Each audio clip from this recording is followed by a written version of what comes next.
Migraduar sa Drug Abuse Resistance Education kun DARE ug National Drug Education Program ang 458 ka mga pupil gikan sa duha ka mga eskwelahan sa Sultan Kudarat Province. 254 niini gikan sa New Isabela Central School samtang 204 ang gikan sa Dr. Manuel J. Grino Memorial Central School. Nakadawat og certificates of completion ug special awards ang mga bata tungod sa ilang ipakitang performance.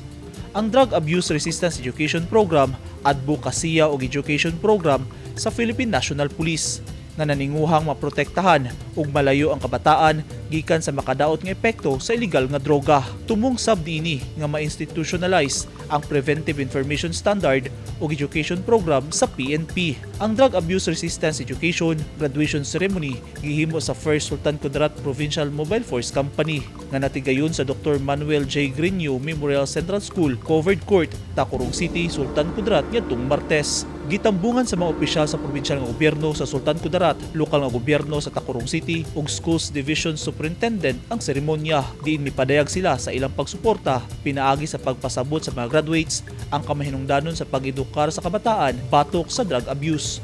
Kay sila ang tinuod ng bulawan ng mga bahandi sa kalibutan. Hilabi na tungod kay sila usa sa mga lig-on ug long-term contributors nga mahimong umaabot ng mga leader.